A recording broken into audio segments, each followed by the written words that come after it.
भाई और बहनों, हम कोई भी काम शुरू करते हैं तो सबसे पहले भगवान को याद करते हैं। ऐसे ही हम भी जब सत्संग करते हैं तो सबसे पहले गुरु महाराज जी की याद करके प्रणाम करके फिर सत्संग की शुरुआत करते हैं। इसलिए हमने सबसे पहले वंदना करी गुरु महाराज जी को, क्योंकि गुरु महाराज जी की कृपा से ज्ञान प्रकट होता है और ज्ञान होगा तभी तो सत्संग होगा। इसलिए सबसे पहले गुरु महाराज जी को वंदना करते हैं। Spiritual brothers and sisters, whenever we start any program, we start with a prayer to God or to Guru, and so therefore whenever we start a satsang, we sing prayers to Guru. She sang 3 prayers for the Guru to get his blessings, so that he will inspire her to tell us the right kind of things. सबसे पहले कि जो रामायण है,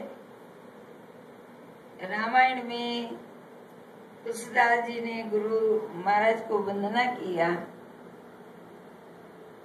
कि तुलसीदास जी कहते गुरु महाराज जी को मैं वंदना करता हूँ, क्योंकि वो शंकर भगवान की तरह, जैसे शंकर जी सबके दुर्गुणों का नाश करते हैं, ऐसे ही मेरे जैसे छोटे भक्त के अंदर बहुत दुर्गुण है, लेकिन उन्होंने मेरे दुर्गुण का नाश करके मुझे इतना ज्ञान कराया। The first prayer is from the epic called Ramayana. The author is Sant Tulsidas, and Tulsidas in the very beginning of the book prays to God, to Guru, and saying that Guru is a representation of Lord Shiva. Shiva is the destroyer of all the bad things in us, and so also Guru. And that's what Tulsidas ji says, that I pray to you first so that you will remove all the bad things from us. And then in that process he will reveal the knowledge to us. तो और आगे बताते हैं कि ब्रह्मानंदम परम सुखदम, कि संसार में हर एक मनुष्य चाहता है कि हम सुखी हो, लेकिन सुख किसमें है उसके बारे में समझाया है। The second prayer, Brahmanandam Param Sukhdam, that relates to our experience in life, that we are all looking for happiness. But where is the happiness? That is described in the second prayer. क्योंकि सभी लोग संसार में हम सब सुख के लिए ही काम करते हैं। छोटा बच्चा स्कूल जाता है क्योंकि वो सोचता है कि स्कूल जाऊंगा फिर पढ़ के सुखी हो जाऊंगा। फिर कोई शादी करता है, सोचता है शादी करके सुखी हो जाऊंगा। फिर कोई सोचता है कि बच्चे होंगे तब सुखी हो जाऊंगा। फिर कोई सोचता है बच्चे को सेट करूंगा तभी सुखी हो जाऊंगा। सब सुख को ढूंढते हैं, लेकिन वो सेट करते करते खुद अपसेट हो जाते हैं, सुख नहीं मिलता है। Just like a young boy, a young child, when the child is going to school, is hoping that if I get good education, I will get happiness later on. Then later on he thinks that if I get married, then I will be happy. Then he thinks that when I have children, then I will be happy. Then he thinks that no, when the children are grown up, then I will be happy. Then he thinks that when the children are grown up, they are settled down, then I will be happy. In the meantime, I have become very old. So the struggle for happiness continues. We have never taken time out for the happiness.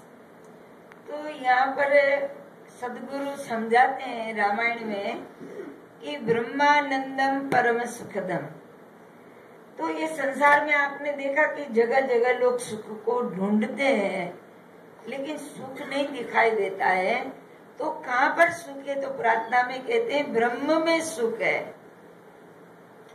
So we are looking for happiness all over. But where is that happiness? So this prayer says that the happiness is in Brahman, the divinity which is in all of us. क्योंकि संसार के हर एक सुख में फर्क आता है।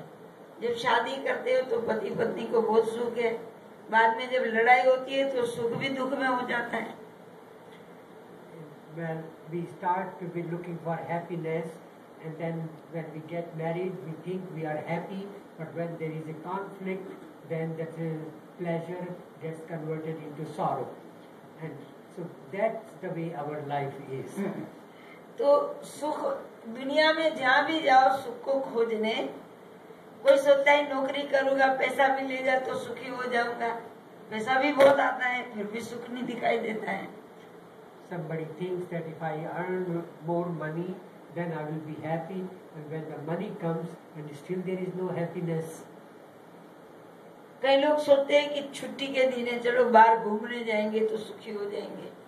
Some people think that now it is a holiday, so I will just we'll go out and go for sightseeing or something, and we'll be happy, and still the happiness is not there. जब एक week छुट्टी करके घर आते हैं तो बहुत bill बढ़ जाता है ना, फिर दुखी होते हैं। After 1 week of celebration or holidaying, when they come home and see that the bills are accumulating, again they are unhappy. तो ये दुनिया में सुख कहाँ पर है? तो संतों ने कहा, जो भारत देश में अनेक संत हो गए, उन्होंने बताया कि जो सुख है ब्रह्मानंदम परम सुखदम। एक तो संसार का सुख होता है, जो जैसे लोग कहते हैं हमारा परिवार हो, बच्चे हो, घर हो, मकान हो, ये एक दुनिया का सुख है। और दूसरा जो सुख है जो कभी नाश नहीं होता है, इटर्नल रहता है, वो सुख ब्रह्म का है। So we are all looking for happiness, but where is the happiness? Then there are two kinds of happiness: the worldly happiness in the family, in the possessions, in the sightseeing. That is the worldly happiness, but that is always temporary. But the permanent happiness is in Brahman. ब्रह्म को energy जो है, परमात्मा की एक शक्ति है।